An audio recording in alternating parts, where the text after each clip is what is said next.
Hello friends, welcome back to my channel. आज देखिए बात करने वाले हैं बहुत ही खूबसूरत प्लांट रोज़ प्लांट के बारे में। तो वीडियो अंत तक ज़रूर देखिएगा, पसंद आए तो प्लीज़ लाइक सब्सक्राइब भी कीजिएगा। तो चलिए स्टार्ट करते हैं। तो अब देखिए मौसम अभी बीच में काफ़ी गड़बड़ हो गया था, काफ़ी बारिश वगैरह भी हुई, लेकिन अब ये है थोड़ी थोड़ी धूप निकलना स्टार्ट हो गई है। तो अब जो है फ्लावरिंग भी आपके रोज़ प्लांट में आपको बहुत ही खूबसूरत देखने को मिलेगी।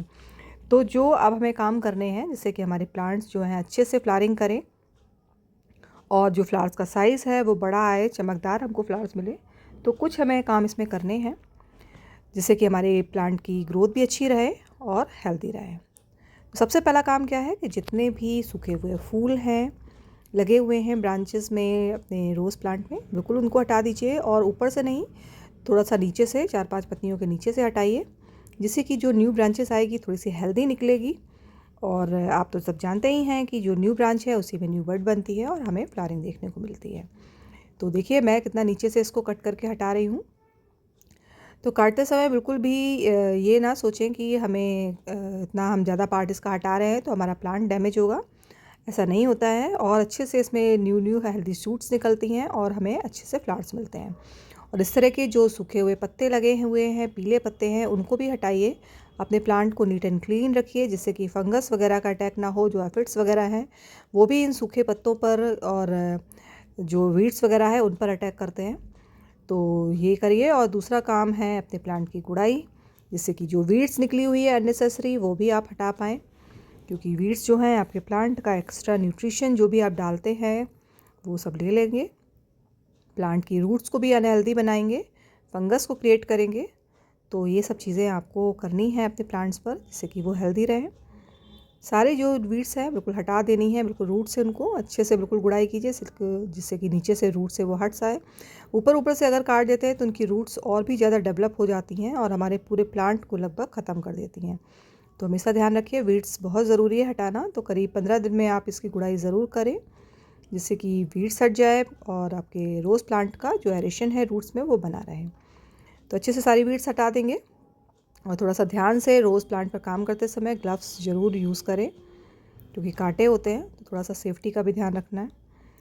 तो सारी वीड्स हटाने के बाद फिर क्या करना है, और इसमें हम देंगे थोड़ा सा फर्टिलाइज़र जिससे कि हमें हमारे प्लांट को न्यूट्रिशन मिले, हमारा प्लांट हेल्दी रहे और फ्लावरिंग भी हमें चाहिए इसमें। तो इस समय फ्लावरिंग के लिए अच्छा समय है। थोड़ी सी हेल्प करेंगे अपने प्लांट्स की जिससे कि हमको ये ढेर सारे फ्लावर्स बना के देगा। क्योंकि गर्मियाँ हैं उसमें इतने ज़्यादा अच्छे फ्लावर्स नहीं आते हैं।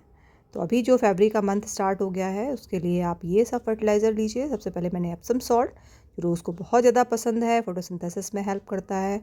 उसके बाद मैंने लिया है ये ऑर्गेनिक पोटास, थोड़ा सा डीएपी लिया है। इसके बाद ये नीम खली है, सीवीड है, थोड़ा सा फंजीसाइड है 1 से 1.5 चम्मच, और ये है बोन मील। तो ये सारी चीज़ें जो है ऑर्गेनिक ली है मैंने। जो डीएपी है वो भी ऑर्गेनिक डीएपी है। तो सारी चीज़ें हमें मिक्स कर लेनी है और ये जो फर्टिलाइज़र है बिल्कुल परफेक्ट है रोज़ प्लांट के लिए। और इसके बाद अगर आपको इसमें नाइट्रोजन रिच फर्टिलाइज़र चाहिए तो फरवरी में और सितंबर में हम देते हैं। तो 1-1, 1.5-1.5 मुट्ठी आप गोबर की खाद मिल जाए सड़ी हुई, या फिर वर्मी कंपोस्ट आप दे सकते हैं।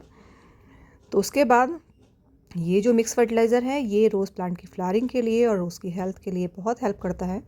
इसलिए मैं इसको महीने भर में तो ज़रूर रिपीट करती हूँ अपने प्लांट्स पर, रोज़ प्लांट पर। तो इसको करिए। और जो नाइट्रोजन रिच फर्टिलाइज़र है उसको मैं साल में केवल 2 बार देती हूँ, एक बार सितंबर में और एक अभी फरवरी में दूंगी। तो ये देने के बाद आपका रोज़ प्लांट बहुत ही हेल्दी बनता है। और एक चीज़ हमेशा याद रखनी है, जब भी आप कोई फर्टिलाइज़र दें मिक्स कर दें मिट्टी में अच्छे से, और उसके बाद पानी ज़रूर देना है। तो हमेशा ये याद रखिए। और जब भी फर्टिलाइज़र दें मिट्टी थोड़ी सी सूखी हो, बहुत ज़्यादा गीली मिट्टी में कोई फर्टिलाइज़र नहीं देना है।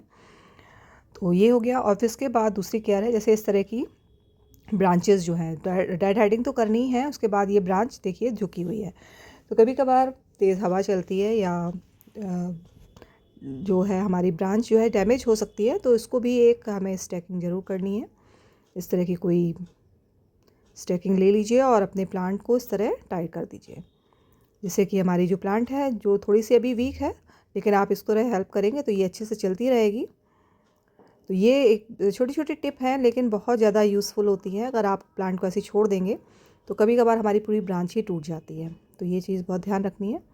उसके बाद अगली क्या चीज़ है, देखिए ये मेरा बटन रोज़ प्लांट है, छोटे छोटे गुच्छों में फूल आते हैं इसमें। तो ये देखिए इसका ये ग्राफ्टेड पोर्शन है और इसके दूर पे एक ये इस तरह ब्रांचेस निकल रही है। तो ये सकर रूट्स होती हैं जो ग्राफ्टेड पोर्शन के नीचे से निकलती हैं और ये नीचे से निकल करके साइड में आ गई है। तो इसको बिल्कुल हटाना है, वरना ये आपके प्लांट को बिल्कुल ख़त्म कर देगी। जैसे जैसे इसकी ग्रोथ होगी तो बिल्कुल आपका प्लांट जो है ख़त्म होता जाएगा, और अगर इसकी ग्रोथ बहुत ज़्यादा हो गई तो फिर आप अपने प्लांट को बचा नहीं पाएंगे। तो इसको देखिए हमेशा ग्राफ्टेड पोर्शन के नीचे से निकलती है, और इसका जो शेप होता है लीव्स का वो भी बिल्कुल ऐसे कांटे नुमा होता है। कांटे भी इसकी ब्रांच में बहुत ज़्यादा होते हैं, तो आपको बिल्कुल अलग शेप में पहचान में आ जाएगा ये। उसके बाद इसी तरह इसमें भी गुड़ाई कर देनी है, और उसके बाद इसमें भी फर्टिलाइज़र दे देंगे हम, और जितने भी डेड फूल हैं वो भी हटा देंगे। और सबसे मोस्ट इम्पॉर्टेंट क्या है, इन सारी चीज़ों को देने के बाद भी सबसे मोस्ट इम्पॉर्टेंट है कि आपको अपने प्लांट को धूप में रखना है। अगर धूप नहीं मिलती है तो आप ये सब भी काम कर लेंगे, उसके बाद भी आपके प्लांट में आपको फ्लावरिंग देखने को नहीं मिलेगी, क्योंकि फोटोसिंथेसिस बहुत ज़रूरी है इसके प्लांट में फ्लावरिंग होने के लिए। तो जहाँ पर आपके यहाँ सबसे ज़्यादा धूप आती हो वहाँ पर अभी इसको रखिए। बहुत ज़्यादा गर्मियाँ पड़ने लगती हैं तब हम इसकी जगह चेंज करते हैं, कम समय के लिए धूप देते हैं, लेकिन अभी आप इसको फुल सनलाइट में रखिए। तो प्लांट की जो ग्रोथ है उसके अकॉर्डिंग 1 से 1.5 मुट्ठी आप फर्टिलाइज़र दीजिए, मिक्स कर दीजिए इसको अच्छे से मिट्टी में, और बाद में हम पानी देंगे। और अभी देखिए कुछ प्लांट्स में इस तरह की पत्तियां दिख रही हैं, येलो लीव्स, तो बहुत ज़्यादा घबराने की ज़रूरत नहीं है। मौसम चेंज हो रहा है, उसके वजह से भी लीव्स कभी कभी थोड़ी बहुत येलो हो जाती हैं। बहुत ज़्यादा येलो हो रही हैं, बिल्कुल सारी झड़ रही हैं, तो फिर आप उस अपने प्लांट को चेक करने की ज़रूरत है, कहीं फंगस तो नहीं लगा है, कोई ऐसे एफिड्स तो नहीं अटैक कर रहा है। अगर 2-4 पत्तियाँ होती हैं जैसे मेरे प्लांट में हो रही हैं तो वो मौसम की वजह से होता है। और ये देखिए कितना प्यारा सा आबरा का डाबरा खिला हुआ है। तो ऐसी फ्लावरिंग मिलेगी अगर ये टिप्स आप फॉलो करेंगे। तो कैसी लगी वीडियो ज़रूर बताइएगा, पसंद आई हो तो लाइक ज़रूर कीजिएगा, और चैनल सब्सक्राइब नहीं किया है तो प्लीज़ कर लीजिएगा। फिर मिलते हैं किसी नई वीडियो के साथ में।